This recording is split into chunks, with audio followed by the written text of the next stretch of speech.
Hello, here we cover how PointlessPOS integrates with your credit card device for EBT payment processing.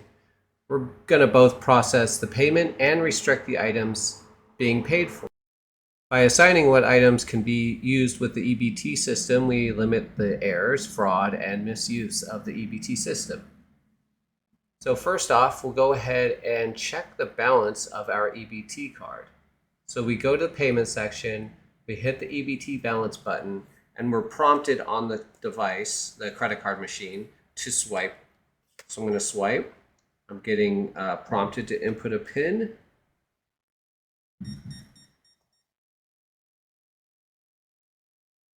And the balance shows up, and this can be printed out for the consumer. Now we're at a new transaction. We'll go ahead and manually add an item like an egg roll onto the transaction. And we'll go to the pay options. We don't see an option for EBT payment. So we see a voucher balance or an EBT balance. I updated the options from our last view there, so we see balance options for both of those. Now, let's go back to the cart. We can scan some cheese, which is an EBT item.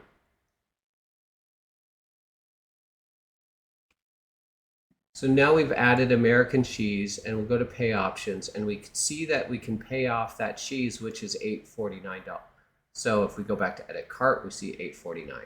So only that item is being rung up when we go to pay options.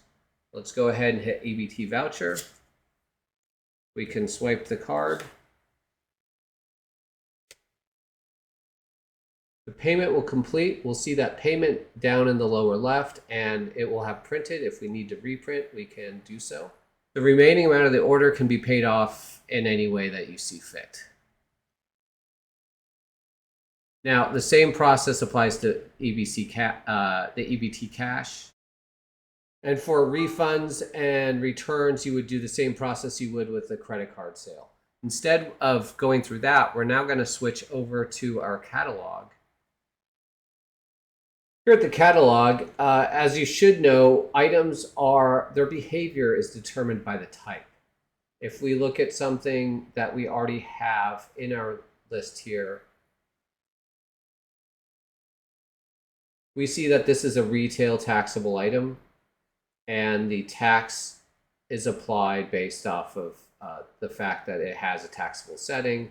It's going to be always taxable in this case. And the same thing would apply here for WIC EBT options. In the case that we're dealing here with EBT, an item would need to be set for EBT for it to have the EBT payment option on it, like we saw with the cheese. So we'll just scan the cheese, go to the cheese, and we'll see that we set up a grocery EBT item here.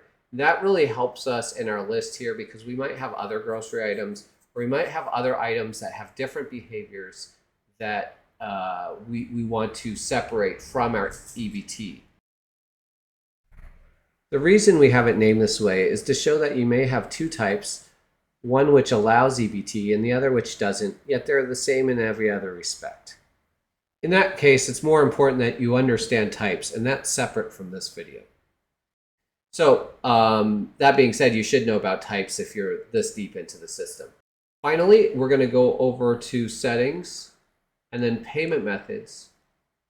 And you want to make sure that you have EBT cash and EBT voucher set up with the EBT checkbox here. So you can ignore that in this demo we have EBT here. What you really want is these two items input into the payment list with the EBT type enabled. And this concludes all the setup you need in order to do integration with EBT. You need to go through the EBT setup process for your merchant account, but on the point of sale side, this is all you need. If you have any questions, give us a call at 866-973-8099 or email support@pointlesspos.com.